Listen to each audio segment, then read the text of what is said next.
அதனால பெண்களுடைய கண்ணீர் வந்து ஒரு ரொம்ப பவர்ஃபுல்லான வெப்பன். நம்ம நாட்டில் நம்ம சும்மா ராமாயண மகாபாரதத்தில் சொல்றோம், ஒரு திரௌபதியுடைய கண்ணீர் வந்து ஒரு பெரிய கௌரவ சாம்ராஜ்யத்தை கீழே வீழ்த்தி இருக்கு.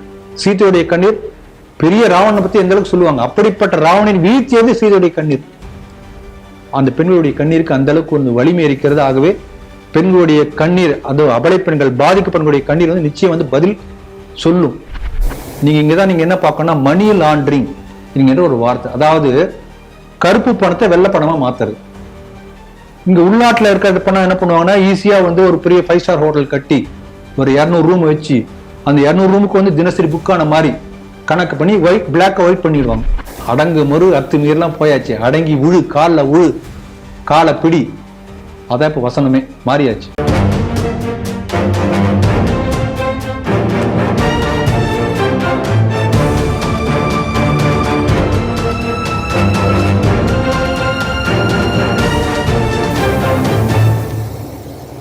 ஸ்ரீ டிவி நேயர்களுக்கு வணக்கம். செய்திகள் சிந்தனைகள் நிகழ்ச்சிக்கு உங்களை வரவேற்கிறோம். முதலில் இன்றைய முக்கிய செய்திகளை பார்ப்போம். திருவண்ணாமலையில் 15 வயது சிறுமி கூட்டு பாலியல் வன்கொடுமை. கரூரில் கஞ்சா போதையில் சிறுமியை கடத்த முயற்சி. FCRA நிதி சீர்திருத்தத்திற்கு எதிராக நிற்பதால் திமுகவுக்கு ஆதரவு. ஸ்டாலினை சந்தித்த ஆயர்கள். ஆம்ஸ்ட்ராங் மனைவிக்கு எதிராக பிரச்சாரம் செய்த திருமாவளவன். விசிகாவினர் கடும் அதிருப்தி.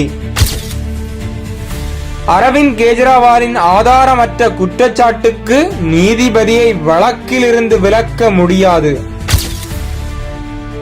எப்ஸ்டீன் கேட்ட அனைத்தையும் வழங்கிய ஹார்வர்டு திடுக்கிடும் அறிக்கை.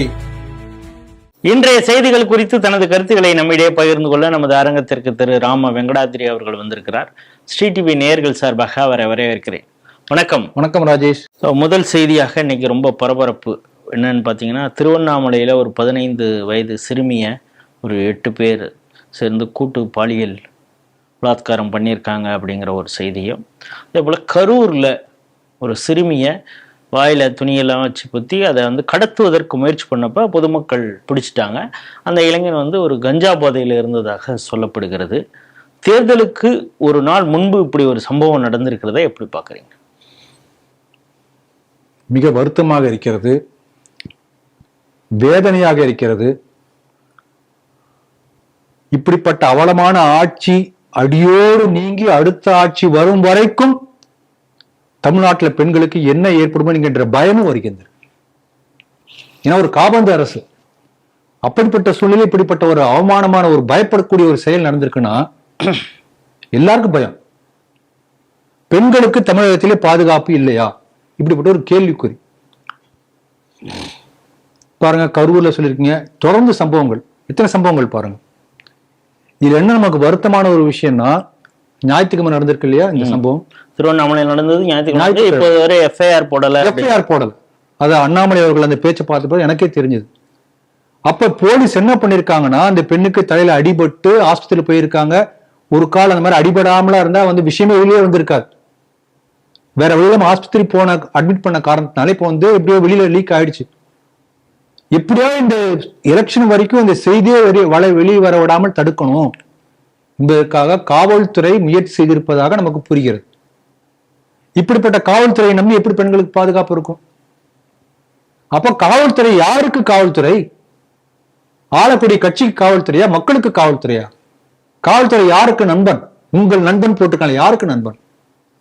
இதில் யாருக்கு கேள்வி வந்திருக்கிறது. ஸ்ரீ டிவியில் ஒரு பாட்டு ஒண்ணு போட்டிருக்கீங்க போல, லட்சக்கணக்கில் போயிருக்கிறது. கேடு திமுக கேடு என்ற ஒரு அருமையான பாட்டு. அதுல ஒரு வரி வரும், பச்சை குழந்தையை கெடுக்கிறாங்க, பள்ளியில்லா பாட்டியை கெடுக்கிறாங்கன்னு ஒரு வரி வரும். பல பேர் அந்த கருத்தை ஆதரித்து இந்த அளவுக்கு வந்து பெண்களுக்கு ஆபத்துள்ள ஒரு சூழ்நிலை தமிழ்நாட்டில் இருக்கிறது, பாதுகாப்பு இல்லாத ஒரு சூழ்நிலை இருக்கின்றது பல பேர் கமெண்ட் போட்டிருக்காங்க. நம்ம சொல்றது மட்டும் இல்ல, துரந்தர் பிரேமலதாவே சொல்லியிருக்காங்களா? ஆமா, தன்னை எரியாமல் அவர்கள் வாயிலிருந்து சில விஷயம் வந்து விடுகிறது. அதான் ஜெயலலிதா இவங்களுடைய விஜயகாந்துடைய ஆவி உள்ள புகுந்து பேசுகிறது என்றெல்லாம் கூட கமெண்ட் போட்டிருக்காங்க. அந்த பாட்டுல நான் வந்து ஒரு மாற்றம் செய்யணும்னு நினைக்கிறேன். ஏன்னா எந்த அளவுக்கு மோசம், அதுக்காக நான் வேதனையா சொல்றேன்.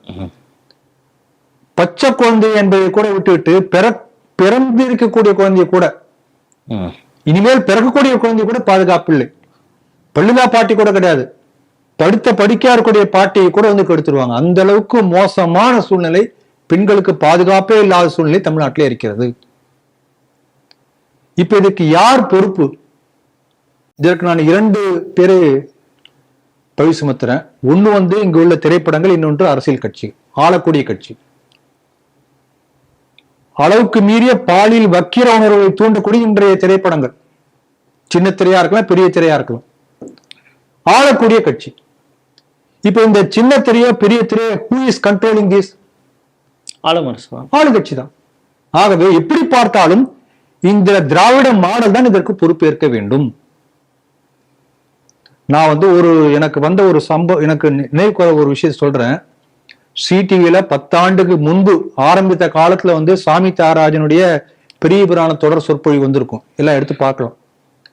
அதுல பெரிய புராணத்தை பற்றி சொல்லும் போது அவர் வந்து அந்த சேக்கிழார் பெருமான் சோழ நாட்டினுடைய சிறப்பை பற்றி முதல்ல சொல்லிட்டு தான் பெரிய புராணத்துக்கு வரார். அப்ப அந்த தொடர் சொற்பொழிவு, அந்த தொடர் சொற்பொழிவுல நீங்க எடுத்து பார்த்தா தெரியும், முதல் 3 நாட்களுக்கு மனுநீதி சோழனை பற்றி மட்டுமே வந்து சாமி தியாகராஜன் பேசினார். அப்ப நான் 3ஆவது நாள் முடிஞ்ச பிறகு கேட்டேன், என்னையா பெரிய புராணம் சொன்னீங்க, மனுநீதி பத்தியே 3 நாள் பேசிட்டீங்களே அப்படின்னு சொன்னப்ப அவர் சொன்னாரு, பெரிய புராணத்திலே அந்த அளவுக்கு மனுநீதி சோழனுடைய பெருமையை பற்றி வலியுறுத்தி அவ்வளவு விஸ்தாரமா சொல்லியிருக்காங்க. அப்ப நானும் சொல்லித்தான் ஆகணும். அப்ப ஏன் அப்படி சொல்லியிருக்காங்கன்னா, தன்னுடைய சொந்த மகனாக இருந்தாலும் கூட தப்பு செய்தால் தேர்காலிலே இட்டு அவனுக்கு தண்டனை கொடுக்கக்கூடிய அளவுக்கு நீதிக்கு சாட்சியாக, நேர்மையாக, வழிகாட்டியாக இருந்த மன்னர் இருந்த காரணத்தினால்தான் அவனுக்கு மனுநீதி சோழன் என்ற அந்த பாராட்ட கொடுக்கிறார். இப்ப இந்த சம்பவத்துல நம்ம என்ன பண்றோம்? இப்ப நம்ம பார்க்கறோம், இந்த சம்பவமா விளாத்தி குளமோ இல்ல கரூரோ தொடர்ந்து வரக்கூடிய சம்பவங்கள் எல்லாம் பாத்தீங்கன்னா, இட் இஸ் யார் அந்த சாரா இருக்கலாம், கோயம்புத்தூர் நடந்த குற்றங்களா இருக்கலாம், தொடர்ந்து எல்லாத்துலயும் பாத்தீங்கன்னா there is a political patronage of the criminals. அந்த குற்றம் செய்யக்கூடியவர்களுக்கும் ஒரு அரசியல் பின்னணி இருக்கின்ற காரணத்தினால்தான் குற்றம் செய்ய சுமத்தப்பட்டவனோட அமைச்சரே போய் நேர்ல போய் வீட்டுல உட்கார்ந்து பேசுறாரு, போட்டோ எடுத்துக்கிறாரு வெளிப்படையா. ஆகவே குற்றத்துக்கு நாங்கள் இருக்கிறோம் என்கின்ற சொல்லக்கூடிய அந்த கட்சி இப்படி இருக்கின்ற காரணத்தினால் குற்றச்செயல் நடக்கிறது. அதனால நம்ம தெளிவா புரிஞ்சுக்கணும், திமுக பேசக்கூடிய விளம்பரம் காட்டக்கூடிய விளம்பரத்தில் மட்டும்தான் வந்து பெண்களுக்கு பாதுகாப்பு இருக்கு, மேடை பேச்சில் தான் பாதுகாப்பு இருக்கிறதே தவிர உண்மையிலே வந்து எங்கேயுமே பாதுகாப்பு இல்லை. அதனால பெண்களுடைய கண்ணீர் வந்து ஒரு ரொம்ப பவர்ஃபுல்லான வெப்பன். நம்ம நாட்டில் நம்ம சும்மா ராமாயண மகாபாரதத்துல சொல்றோம், ஒரு திரௌபதியுடைய கண்ணீர் வந்து ஒரு பெரிய கௌரவ சாம்ராஜ்யத்தை கீழே வீழ்த்தி இருக்கு. சீதையுடைய கண்ணீர் பெரிய ராவணனை பத்தி எந்த அளவுக்கு சொல்லுவாங்க, அப்படிப்பட்ட ராவணன் வீழ்த்தியது சீதையுடைய கண்ணீர். அந்த பெண்களுடைய கண்ணீருக்கு அந்த அளவுக்கு ஒரு வலிமை இருக்கிறது. ஆகவே பெண்களுடைய கண்ணீர், அது அபலை பெண்கள், பாதிக்கப்பெண்களுடைய கண்ணீர் வந்து நிச்சயம் வந்து பதில் சொல்லும். அதனால எலெக்ஷனுக்கு நீங்க போகக்கூடிய ஒவ்வொரு ஓட் கேஸ்ட் பண்ணும்போது நினைச்சு பாருங்க, அப்பா அப்பான்னு சொல்றாரு, ஆனா இந்த மாதிரி பெண்கள் மேல அக்கறை இருந்தா அப்பான்னு சொல்லிக்குவாரா? வேணும் வாய் வார்த்தை மட்டும் போதுமா? அதனால இதற்கு தகுந்த பதிலை ஒரு முறை ஓட்டு போடும்போது நினைச்சு பாருங்க. எல்லாருக்கும் இதை நான் கேட்டுக்கிறேன், அந்த பெண்களுக்கான பாதுகாப்பை உத்தரவாதம் கொடுக்கக்கூடிய அரசு எதுவோ அதற்கான உங்களுக்கு ஓட்டு இருக்கணும். அதற்கான வாய்ப்பு மிக அருகாமையில் இருக்கிறது, அதை மறந்து விடாதீர்கள். நிச்சயமாக ஒரு பெரிய இந்த ஒரு சம்பவமே தமிழக அரசியல புரட்டி போடக்கூடிய அளவுக்கு பெரிய ஒரு பாதிப்பை ஏற்படுத்தணும். அப்பதான் தமிழ்நாட்டு பெண்களுக்கு பாதுகாப்பு என்று சொல்லி இந்த செய்தியை முடித்துக் கொள்கிறேன். மத்திய அரசு எஃப்சிஆர் திருத்தம் கொண்டு வரதுக்கு முயற்சி பண்ணாங்க, அதுக்கு பிறகு இப்போ தள்ளி போட்டிருக்காங்க. ஆனால் அந்த சீர்திருத்தத்திற்கு எதிராக நீங்க தான் முதல்ல குரல் கொடுத்தீங்க, அதனால அந்த நன்றிக்கடன் நாங்கள் செலுத்துவோம். அதனால நிற்பது ஒரு கிறிஸ்தவர் அப்படிங்கிறத கூட நாங்கள் பார்க்க மாட்டோம், கிறிஸ்துவத்திற்கு யார் துணையாக இருக்கீங்களோ அவங்களுக்கு தான் எங்களுடைய ஆதரவு அப்படின்லாம் கூட சொல்லி ஸ்டாலின் அவர்களை சந்திச்சு பல விஷயங்கள் ஆரம்பத்தில் சந்திச்சாங்க அப்படிங்கிற ஒரு ஃபோட்டோ தான் வந்தது. இப்போ தான் அதில் என்னெல்லாம் பேசியிருக்காங்க அப்படிங்கிறது கொஞ்சம் கொஞ்சமாக வர ஆரம்பிச்சிருக்கு. ஆயர்கள் எல்லாம் சந்திச்சிருக்கிறாங்க. நீங்கள் இந்த செய்தி எப்படி பார்க்குறீங்க? இந்த எஃப்சிஆர்ஏ சீர்திருத்தம் என்பது ஒரு மிகப்பெரிய ஒரு அருமையான விஷயம். முதல்ல இந்த எஃப்சிஆர்ஏ என்னன்னு பல பேர் நம்ம தெரிஞ்சுக்கணும். Foreign contribution regulation act. வெளிநாட்டிலிருந்து வரக்கூடிய நன்கொடைகளை முறைப்படி நிர்வகிப்பதற்கான ஒரு சட்டம். இந்த சட்டம் ஏன் வந்தது அதை பார்த்தாதான் இது நமக்கு புரியும். நம்ம நாடு 47 சுதந்திரம் அடைந்த பிறகு பார்த்தீங்கன்னா முதல்ல வந்து கிறிஸ்துவ சபைகள்லாம் சேர்ந்து தீர்மானம் போட்டு இனிமேல் நம்ம முந்தி மாதிரிலாம் பண்ண முடியாது, வெள்ளைக்கார ஆட்சி போயாச்சு பயந்தாங்க. அப்புறம் பார்த்து நேரு சாச்சா வெள்ளைக்காரனோட ரொம்ப நமக்கு ஆதரவா இருக்காரு, சந்தோஷப்பட்டாங்க. ஆகவே சர்ச்சுக்கு ஒரு பணம் வந்தா அந்த பணத்தை வந்து எங்க வேணா செலவு பண்ணலாம், அதை எடுத்து ஒரு கட்சி கொடுக்கலாம். நம்ம நாட்டில் லெப்டிஸ்ட் கட்சியை வளர்த்தது சர்ச் ஃபண்ட். ஆயுத புரட்சி கொடுக்கலாம், யாரும் கேட்க முடியாது. அப்ப வெளிநாட்டில் வரக்கூடிய பணத்தை வச்சு குண்டு வைக்கலாம், கல்லெறியலாம், எல்லாம் நடந்தது. இப்ப ஸ்டெர்லைட் போராட்டத்துல நீங்க ஸ்டெர்லைட்டை முன்னால பாருங்க, கூடங்குளம் ஒரு வருஷத்துக்கு எல்லாத்துக்கும் வந்து இத்தனை பேருக்கு தினசரி பிரியாணி போராட்டம் வரிசையா எல்லா போராட்டங்கள்லாம். நம்முடைய அரசாங்கம் கொண்டு வரக்கூடிய நல்ல திட்டங்களை எதிர்க்க வேண்டும் என்று சர்ச்சை முடிவு செய்தால் இந்த ஃபாரின் ஃபண்டை வைத்து பயன்படுத்திக் கொண்டு செய்ய முடியும். இதுதான் இருந்தது. கன்னியாகுமரியில போட்டு வராம செஞ்சு. ஆமா, இப்படி தொடர்ந்து பல விஷயத்தை பார்க்க முடியும். நிறைய உதாரணங்கள் ஏற்கனவே சொல்லி இருக்கிறோம். அப்ப முதல்ல எதிர்த்து குரல் கொடுத்தவர் 1998 வாஜ்பாய் அவர்கள். ஆனா அவரால் ஒன்றும் பண்ண முடியல. அடுத்து ஜெயலலிதாவும் இதே போல வந்து FCRA வர வேண்டும் என்று பெரிய முயற்சி செய்தார்கள். அதன் பிறகு காங்கிரஸ் ஆட்சியில, மன்மோகன் சிங் ஆட்சியில நாடு முழுக்க ஏகப்பட்ட குண்டு வெடிப்பு. நீங்க எண்ணி பார்த்தீங்கன்னா மனசு கலங்கும். ஃபாரின் ஃபண்ட் மூலமாக ஏகப்பட்ட சமாச்சாரம் நடந்து பெரிய எதிர்ப்பு வந்து அப்புறம் வேற வழி இல்லாமல் 2010ஆம் ஆண்டு காங்கிரஸ் கட்சியால் கொண்டு வரப்பட்டு திமுக ஆதரித்து வந்தது FCRA. ஆகவே முதலாக வெளிநாட்டிலிருந்து வரக்கூடிய நன்கொடை நிதியை முறைப்படுத்துவதற்கான சட்டம் காங்கிரஸ் கொண்டு வந்தது, திமுக ஆதரித்தது.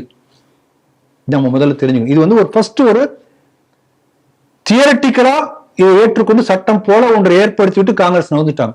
அதான் நம்ம பார்க்கணும். அதுல பல ஓட்டை.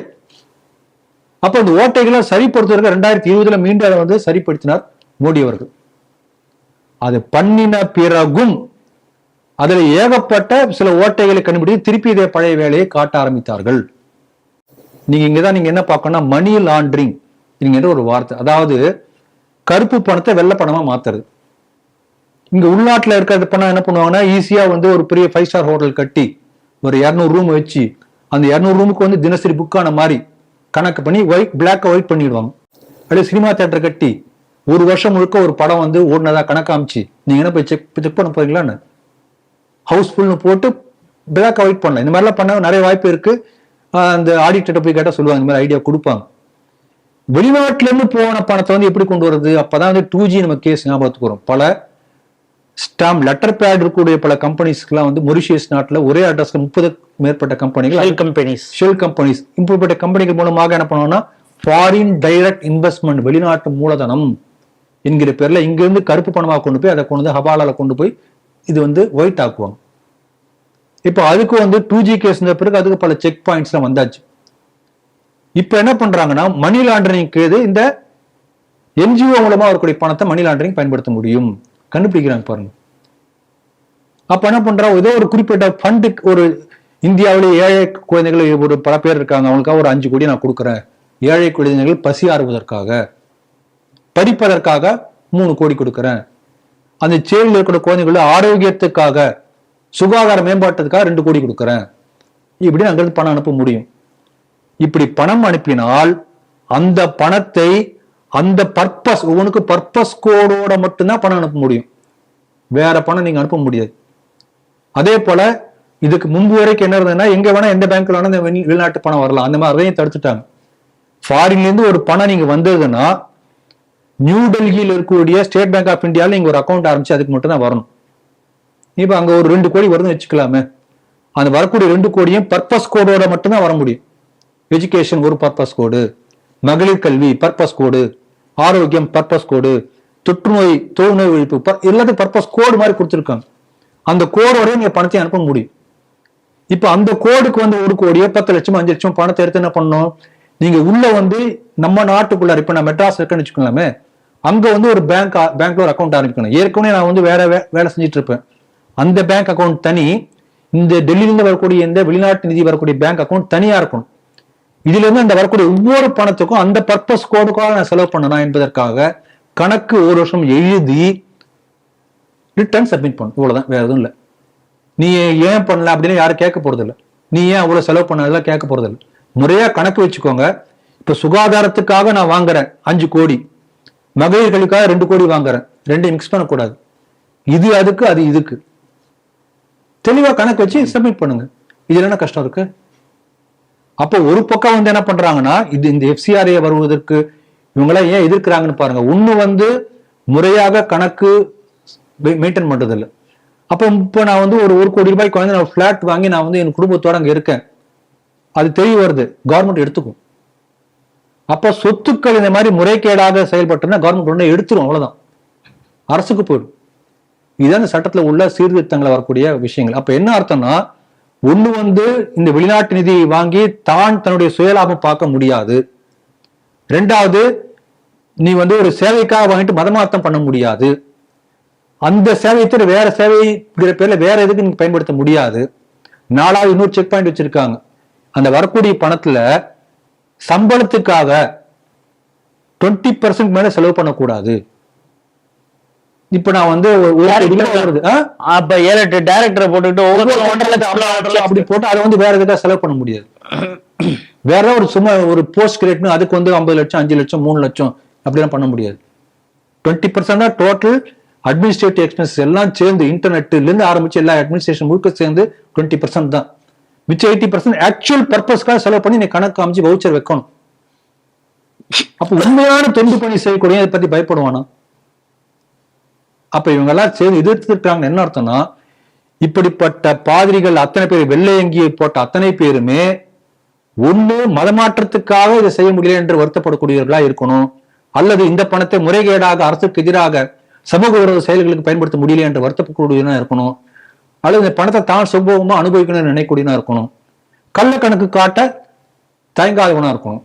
ஆக இப்படிப்பட்டவர்கள் மட்டும்தான் இந்த சட்டத்தை எதிர்ப்பார்களே தவிர உண்மையாக தொண்டு செய்யக்கூடியவன் யாரும் எதிர்க்க மாட்டான்.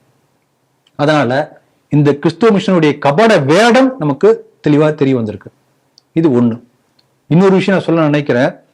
இந்த சட்டத்தை பற்றி அறிமுகப்படுத்தின உடனேயே இங்க ஸ்டாலின் உடனே அறிக்கை விட்டார், இந்த FCRA சட்ட திருத்தம் என்பது கிறிஸ்துவர்களுக்கு எதிரானது.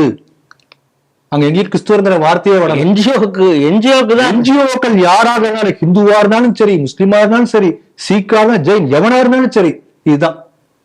அப்ப நீ ஏன் கிறிஸ்துவனுக்கு எதிரான ஏன் பேசுற?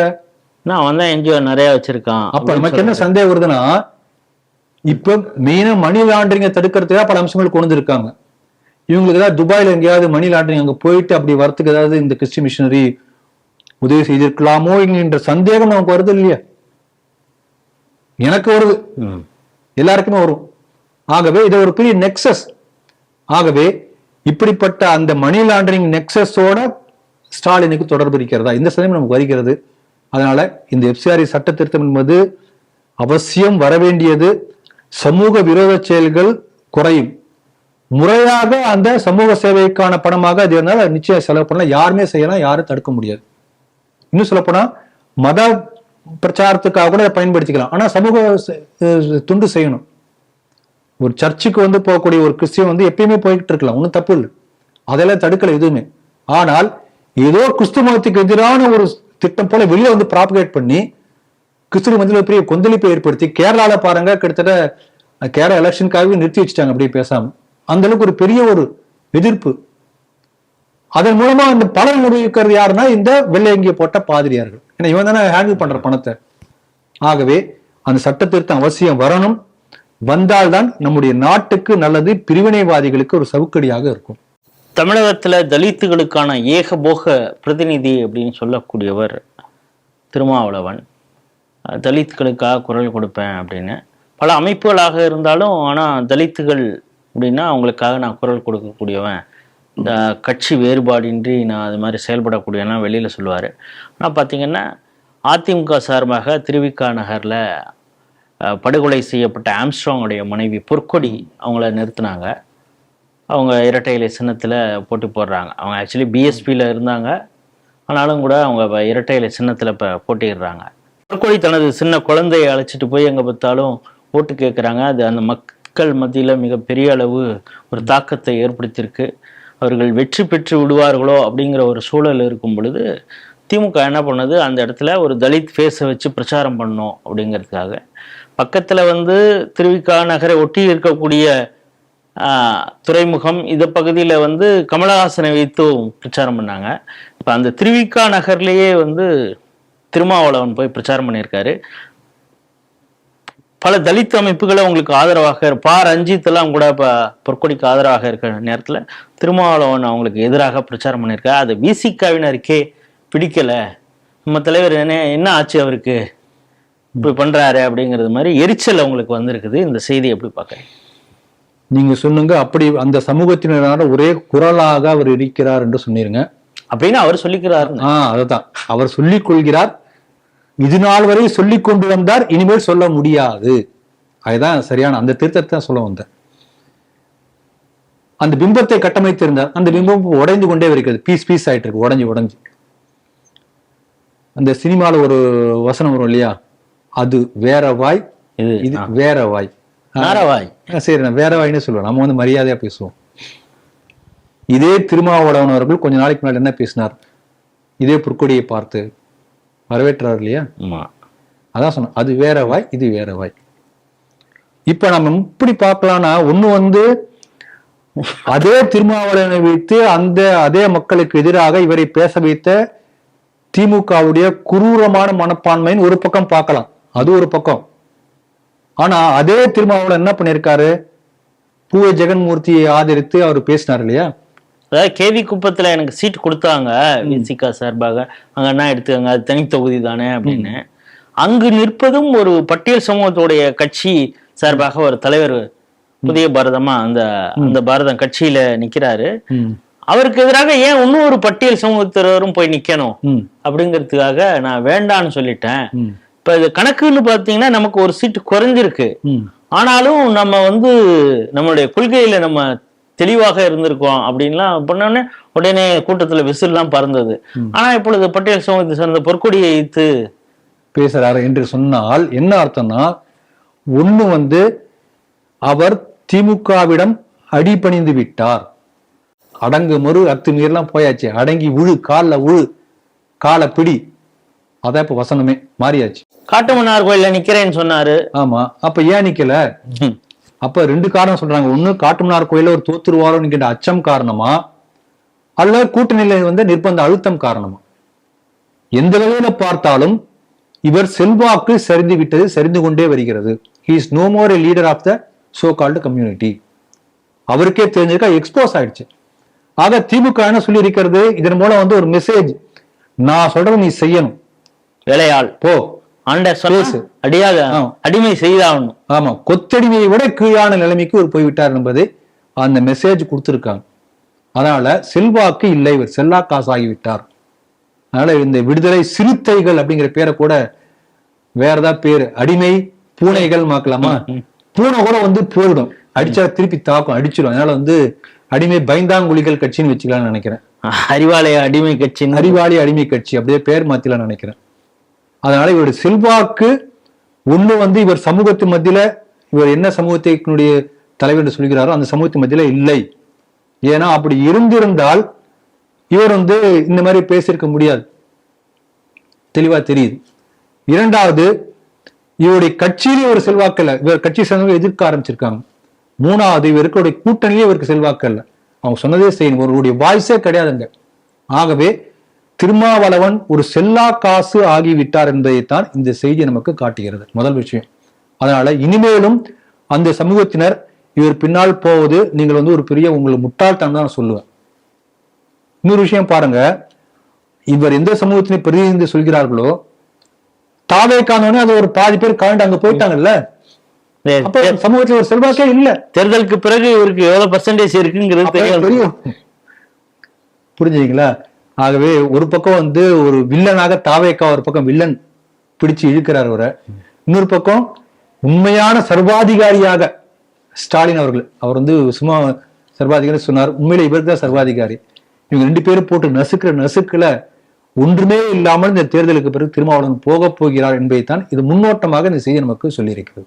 டெல்லி முதல்வர் இருந்த அரவிந்த் கெஜ்ரிவால் அவர் மேல மதுபான ஊழல் சம்பந்தமான கேஸ் இதெல்லாம் போயிட்டு இருக்கு. இப்பொழுது அந்த ஒரு கேஸ் வரும் பொழுது ஒரு குறிப்பிட்ட ஜட்ஜை சொல்லி அவங்க இந்த கேஸ்ல இருந்து விலகிறது நல்லது, ஏன்னா அவங்கள்ட்ட இருந்து எனக்கு நியாயமான தீர்ப்பு கிடைக்காதுன்னு நினைக்கிறேன் அப்படிங்கும் பொழுது கோர்ட்டு என்ன சொல்லுதுன்னா, ஒரு லிட்டிகண்ட் அவர் யாரு ஒரு நீதிபதி அவருடைய இன்டெகிரிட்டி பத்திலாம் நீனே ஓமேலே ஓவல் கேஸ் இருக்குது, நீ ஒரு ஜட்ஜோட இன்டெகிரிட்டியை தான் நீ கொஸ்டின் பண்ண முடியாது, அதை வைத்து அந்த ஜட்ஜை விலக்கி கொள்ள முடியாது அப்படிங்கிற மாதிரி சொல்லியிருக்காங்க. இந்த செய்தி எப்படி பார்க்குறீங்க?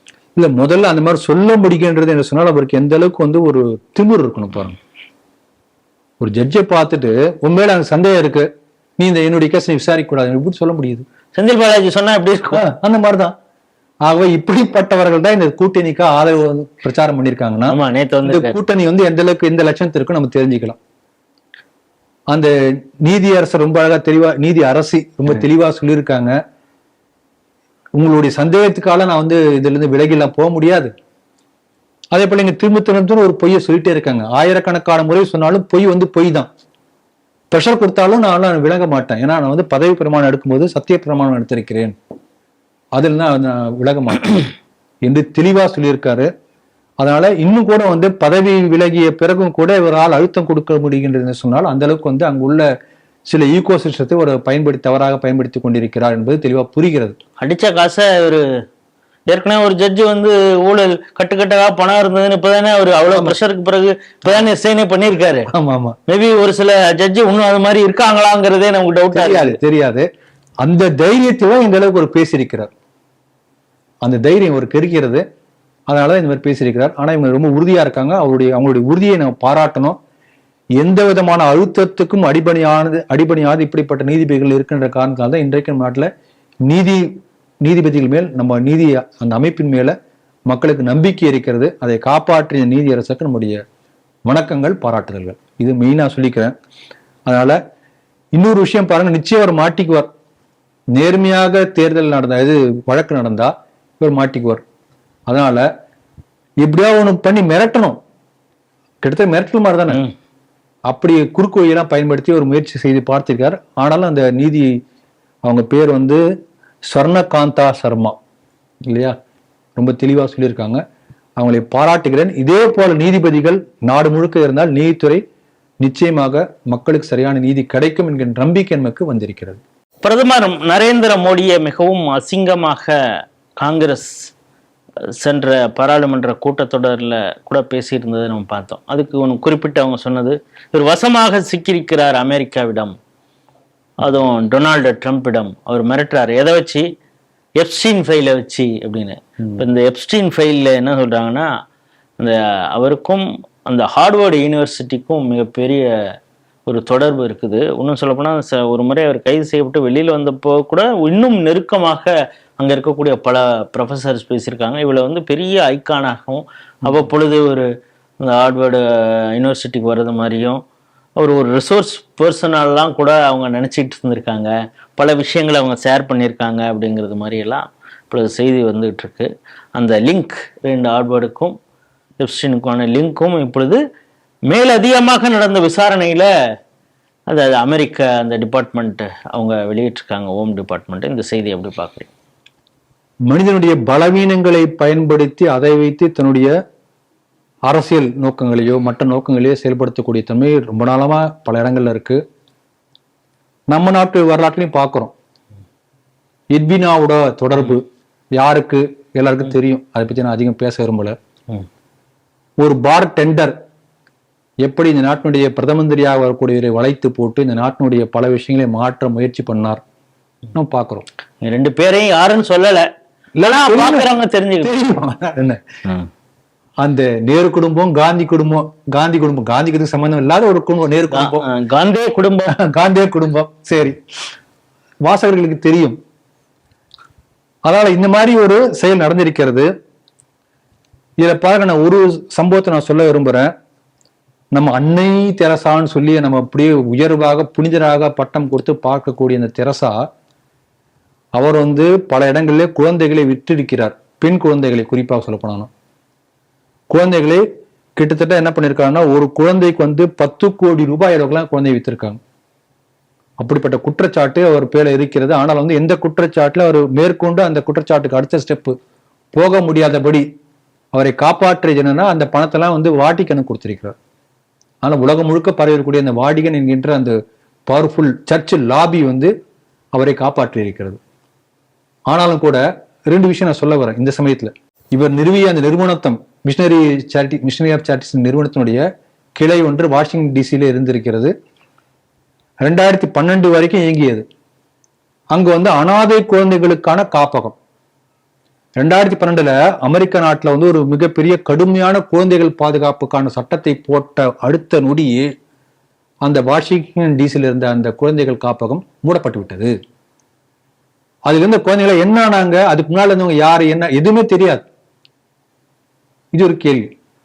இன்னொன்னு, இந்த தெரசாமையோட நெருங்கிய நண்பராக இருந்த அந்த மிஷனரி ஆஃப் சேரிட்டிஸ் நெருங்கிய க்ளோஸ் அசோசியேட் மேக்ஸ்வெல் என்கிறவர் is a very close friend of Epstein. இல்ல நீங்க கனெக்டிங் த டாட்ஸ் நீங்க புரிஞ்சுக்கணும். ஆகவே இந்த உலகம் முழுக்க உள்ள இந்த மாதிரி குழந்தைகளை வைத்து நடக்கக்கூடிய பல மோசமான குற்றச்சாட்டுகள் எந்த அளவுக்கு சர்ச்சு பின்னால் இருக்கின்ற புரிந்து கொள்வதற்காக இந்த உதாரணத்தை சொன்னேன். இப்ப இங்க வருவோம், ஹார்வர்டுக்கு வருவோம். ஹார்வர்டு யூனிவர்சிட்டியை பத்தி நம்ம நாட்டுல வந்து அதுல படித்த ஒரு பெரிய மேதை பசி என்று சொல்லப்படக்கூடிய ப. சிதம்பரம் இப்ப இந்த ஹார்வர்டு யூனிவர்சிட்டியில ஏதோ ஒரு மூலையில வந்து ஏதோ ஒரு இடத்துல வந்து மோடி போயிருக்கிற காரணத்தினால ஹார்வர்டுல அந்த எப்ஸ்டீன் ஃபைல்ஸ்ல மோடி இல்லை அப்படிலாம் சொல்லி கணக்கு பண்ணாங்க இல்லையா. இப்ப இந்த ஹார்வர்டு யூனிவர்சிட்டிக்கு அந்த எப்ஸ்டீன் வந்து கிட்டத்தட்ட $97 லட்சம் கொடுத்திருக்காரு நன்கொடை. அப்ப எத்தனை கோடிகள் கணக்கு பண்ணணும், இன்ட்டு 100 போடணும் இல்லையா. அத்தனை கோடிகள் வந்து பணம் கொடுத்திருக்காரு. ஏன் கொடுத்தாரு? கொடுத்ததுக்கா அவருக்கு ரூம் கொடுத்தாங்களாம். அந்த ரூம்ல ஒரு பெரிய விசிட்டிங் ப்ரொஃபசர் மாதிரி இருப்பார், அவருடைய படம்லாம் இருக்குமா. அப்போ 1ஆம் நம்பர் அயோக்கியத்தனை பண்ண ஒரு ஆளு கோடிக்கணக்கில் பணம் கொடுத்தாலும் யூனிவர்சிட்டியில அவனுக்கு ரூம் கொடுத்து படம் கொடுத்து அவனுக்கு ஒரு பெரிய எல்லாமே கொடுத்து அப்படி பண்ணின ஒரு யூனிவர்சிட்டியில படிச்சவர் தான் நம்முடைய பசி. அப்ப இவருக்கும் அந்த எப்ஸ்டீனுக்கு சம்பந்தம் இருக்கா அப்படின்னு நீங்க கேக்குறீங்க? ஆமா, நான் கேட்கிறேன். இந்த ஹார்வர்டு யூனிவர்சிட்டி லட்சணம் பாருங்க, பெருமையா பேசுறாங்க இல்லையா, ஹார்வர்டு அண்ட் ஹார்வர்டு யூனிவர்சிட்டி. இதே ஹார்வர்டு யூனிவர்சிட்டிக்கு தான் தமிழ் இருக்கைக்காக நம்முடைய மாண்புமிகு முன்னாள் முதல்வராக போகிற மு.க. ஸ்டாலின் அவர்கள் 1 கோடி ரூபாய் கொடுத்தார். அந்த தமிழ் இருக்கையினால என்ன தமிழ் வளர்ந்தது எனக்கு தெரியல. அதனால இன்றைக்கு உண்மை வெளிச்சத்துக்கு வந்திருக்கிறது. லட்சக்கணக்கான ஃபைல்ஸ் வந்து அந்த எப்ஸ்டீனுக்கும் ஹார்வர்டு சம்பந்தப்பட்ட ஃபைல்ஸ் வெளியே வந்திருக்கு. ஏஐ வைத்து அதெல்லாம் ஆராய்ச்சி பண்ணிட்டு இருக்காங்க. ஏன்னா எல்லாத்தையும் பார்க்கறதுக்கு லேட் ஆகும். அதனால ஒரு பெரிய ஒரு அமெரிக்காவே புரட்டி போடும் போல தெரிகிறது. அதனால உண்மை வெளிச்சத்துக்கு வரப்போகிறது. இந்த ஹார்வர்டு போல பல இந்த யூனிவர்சிட்டிஸ் எல்லாமே உலகம் முழுக்க வந்து பல டீஸ்டெபிலைஸ் பண்ணக்கூடிய பல வேலைகளை வந்து ஆராய்ச்சி என்ற பேர்ல நம்ம நாட்டு குறிப்பா நம்ம நாட்டுக்கு மேல பல இந்த மாதிரி இவங்க செஞ்சிருக்காங்க. அந்த செய்த கர்ம வினைக்கான பலன்களை ஹார்வர்டு அனுபவிக்க போகிறது என்று நினைக்கிறேன். இன்றைய 5 செய்திகள் குறித்து மிக விரிவாகவும் ஆழமாகவும் நம்மோடு பகிர்ந்து கொண்ட திரு ராம வெங்கடாதிரி அவர்களுக்கு ஸ்ரீ டிவி நேயர்கள் சார்பாக நன்றியை தெரிவித்துக் கொள்கிறோம். மீண்டும் ஒரு நிகழ்ச்சியில் சந்திப்போம். அதுவரை உங்களிடம் விடைபெறுகிறோம். நன்றி, வணக்கம். ஜெய் ஹிந்த், ஜெய் ஸ்ரீராம்.